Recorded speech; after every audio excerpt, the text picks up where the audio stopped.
Et y a-t-il un meilleur symbole de cet art de vivre à la française que ceci, la fameuse baguette française? Mais encore faut-il qu'elle soit bonne. La ville de Paris vient de décerner la meilleure baguette 2015. Le boulanger victorieux s'appelle Djibril Bodian.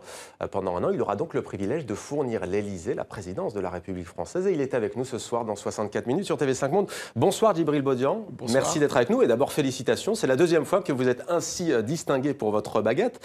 Alors, qu'a-t-il au juste de si différent? Quel est votre secret, votre atout, ce que vous avez en plus?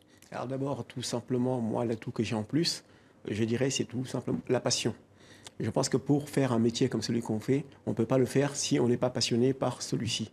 Et moi, j'ai tellement d'amour pour ce métier que j'ai qu'une seule envie, c'est de rendre le produit le meilleur possible pour nos clients. Alors, la passion, rendre la baguette la meilleure possible, lorsqu'on la déguste, concrètement, comment vous vous y prenez? Il faut quoi? De bons ingrédients, une cuisson particulière? Les bons ingrédients, c'est-à-dire que moi, je ne suis que la dernière.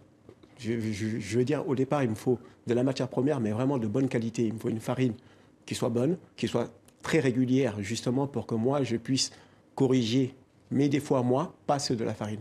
Donc, si j'ai une très bonne farine, moi, ça me permet d'étudier et de voir comment améliorer le produit par la suite. Donc, d'abord, la farine. Ensuite, il faut le matériel, c'est-à-dire qu'il faut un bon four pour pouvoir cuire de bonnes baguettes. Et après, moi, je ne suis que le dernier ingrédient, celui qui est là pour bonifier justement tous ces ingrédients. Alors vous, bien entendu, la farine, quoi d'autre? Parce que parfois, il y a des baguettes que je trouve, à titre personnel, très salées. Qu'est-ce qu'il y a d'autre qui entre dans la composition d'une baguette? Alors, dans la composition d'une baguette, il faut savoir qu'il y a de la farine, de l'eau, du sel et de la levure. Donc, tout est une question de dosage, bien sûr. Il faut quand même avoir un peu quand même de théorie pour savoir quels sont les bons dosages, les bons temps de repos. Et justement, vous, votre secret, quel est-il? L'observation. C'est-à-dire que je passe vraiment beaucoup de temps à observer mes produits, à voir comment ils réagissent et quel est le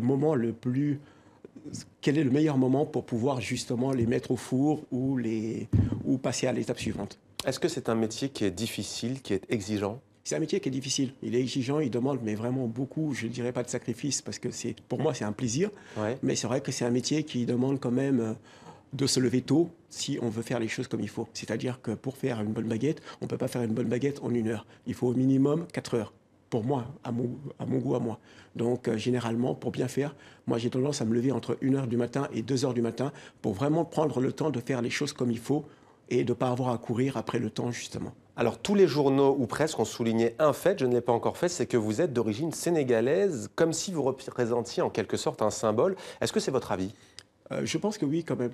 C'est-à-dire qu'effectivement, je suis d'origine sénégalaise, mais je représente quand même une certaine intégration française. C'est-à-dire que j'ai réussi dans le domaine dans lequel je me suis impliqué. Mais je pense que moi, effectivement, on me dit que je suis un symbole, mais moi, ces symboles-là, je les vois tous les jours. C'est-à-dire que tous les jours, dans le métro, quand je prenais le métro, je voyais des étrangers qui se levaient le matin, qui faisaient le travail du mieux qu'ils pouvaient, et le soir, ils rentraient chez eux. Symbole d'intégration, mais pour vous, d'intégration, mais en même temps en représentant justement cet art de vivre à la française. Oui, mais bien sûr.